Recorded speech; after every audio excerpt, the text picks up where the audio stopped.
வணக்கம். இது உங்கள் தாத்தா ராமசுப்பு. உலக பொதுமறை திருக்குறளை நான் புரிந்து கொண்ட மட்டில் சிறு கதைகள் மூலம் சொல்லும் முயற்சி இது. தவறிருந்தால் திருத்தவும், பிடித்திருந்தால் ஆதரவளிக்கவும். சிதம்பரம் நகரின் வீதிகளில் எப்போதுமே ஒரு தெய்வீக அமைதி நிலவும். அந்த ஊரில் வாழ்ந்து வரும் முதியவரான சிவனேசன் யோகக் கலையிலும் தியானத்திலும் மிகவும் சிறந்தவர். அவர் தினந்தோறும் தில்லை நடராஜரை தரிசிக்காமல் எந்த ஒரு வேலையையும் தொடங்கவே மாட்டார்.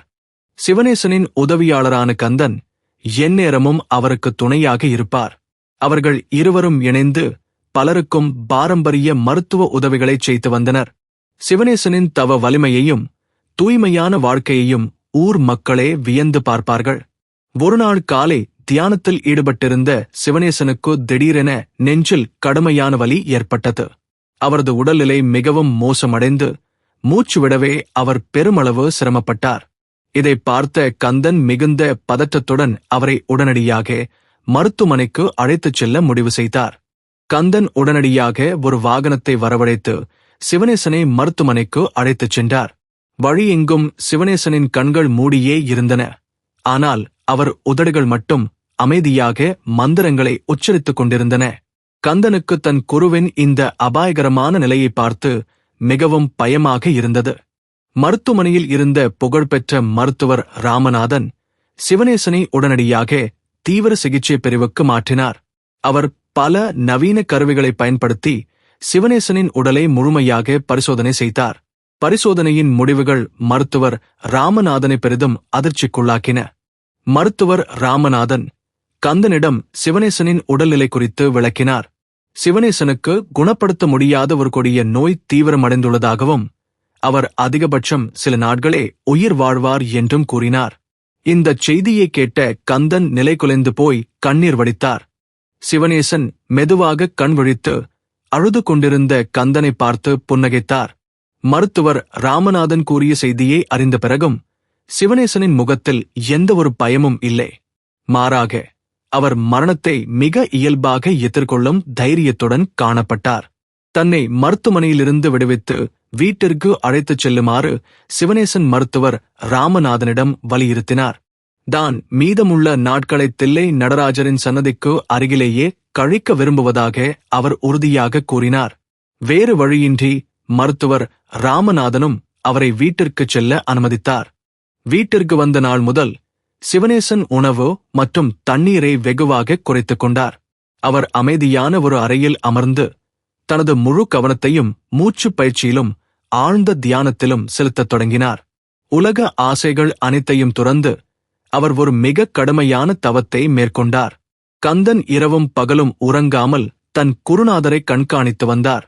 சிவனேசனின் உடல் மிகவும் மெலிந்து காணப்பட்டாலும் அவரது முகத்தில் ஒரு புதிய ஒளி வீசியது.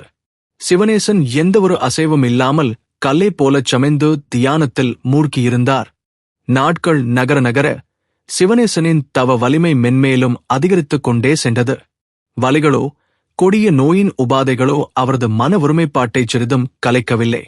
மரணம் என்னும் கொடிய யமன் அவரை நெருங்க முடியாமல் திகைத்து நிற்பது போல அங்கு ஒரு சக்தி நிலவியது. 2 வாரங்கள் கடந்த நிலையில் சிவனேசன் என்ன ஆனார் என்பதை அறிய மருத்துவர் ராமநாதன் அவர் வீட்டிற்கு வந்தார். அங்கு சிவனேசன் கம்பீரமாக தியானத்தில் அமர்ந்திருப்பதைக் கண்டு அவர் மிகவும் ஆச்சரியமடைந்தார். மருத்துவ அறிவியலுக்கு அப்பாற்பட்ட ஒரு அதிசயம் அங்கு நிகழ்ந்து கொண்டிருப்பதை அவர் உணர்ந்தார். மருத்துவர் ராமநாதன் மெதுவாகச் சென்று சிவனேசனின் நாடித் துடிப்பை பரிசோதித்தார். சிவனேசனின் உடலில் அந்த கொடிய நோயின் சுவடுகளே இல்லை என்பதைக் கண்டு அவர் திகைத்துப் போனார். சிவனேசனின் உறுதியான தவமும் மனக்கட்டுப்பாடும் நோயை முழுமையாக வேறறுத்து இருந்தன. சிவனேசன் மருத்துவர் ராமநாதனை பார்த்து அமைதியாக பேசினார். மனிதனின் மனமும் முறையான தவமும் இணையும் போது மரணத்தை கூட வெல்லும் ஆற்றல் பிறக்கும் என்று அவர் விளக்கினார். இதைக் கேட்ட மருத்துவர் ராமநாதன் பெருமிதத்தோடு தலை அசைத்தார். சிவனேசன் முழுமையாக குணமடைந்த செய்தி சிதம்பரம் நகரம் முழுவதும் பரவியது. கந்தன் மிகுந்த மகிழ்ச்சியுடன் தன் குருவின் கால்களில் விழுந்து வணங்கினார்.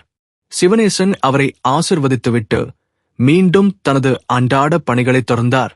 மறுநாள் காலை சிவனேசன் வழக்கம் போல சிதம்பரம் நடராஜர் கோவிலுக்குச் சென்றார்.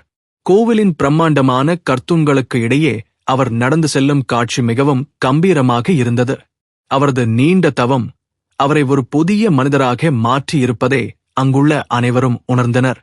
கோவிலின் குளக்கரையில் அமர்ந்து சிவனேசன் மீண்டும் ஒருமுறை ஆழ்ந்த தியானத்தில் ஈடுபட்டார். இயற்கையின் அமைதியும் அவரது மன அமைதியும் ஒன்றோடு ஒன்று அழகாக கலந்தன. மரணம் என்பது உடலுக்குத்தானே தவிர தவ வலிமை பெற்ற உயிருக்கு இல்லை என்பதை அவர் நிரூபித்திருந்தார். மருத்துவர் ராமநாதனும் அங்கு வந்து சிவனேசனின் அருகில் பயபக்தியுடன் நின்றார். அறிவியல் தோற்றுப்போன இடத்தில் ஆன்மீகமும் தவமும் எப்படி வென்றன என்பதை அவர் வியந்து சிந்தித்தார். இந்த சம்பவம் அவரது மருத்துவ பயணத்தில் ஒரு மிகப்பெரிய பாடமாக அமைந்தது. கூற்றம் குதித்தலும் கைகூடும் நோற்றலின் ஆற்றல் தலைப்பட்டவர்க்கு என்ற திருக்குறளின் உண்மையான பொருளை சிவனேசன் உலகிற்கு உணர்த்தினார். தீவிரமான தவமும் மன உறுதியும் கொண்டவர்கள் யமனையும் புறமுதுகிடச் செய்வார்கள் என்பது உறுதியானது. ஊர் மக்கள் அனைவரும் சிவனேசனை ஒரு மாபெரும் யோகியாக போற்றிப் புகழ்ந்தனர். சிதம்பரம் கோவிலின் கோபுரத்தின் பின்னணியில் சூரியன் பிரகாசமாக உதித்தது. சிவனேசனும் கந்தனும் இணைந்து மக்களுக்கு தொடர்ந்து சேவை செய்யத் தொடங்கினர். தவ வலிமையால் மரணத்தை வென்ற சிவனேசனின் வரலாறு அந்த ஊரில் என்றென்றும் நிலைத்து நின்றது. நாளை சந்திப்போம். இன்று விடைபெறுகிறேன். நன்றி.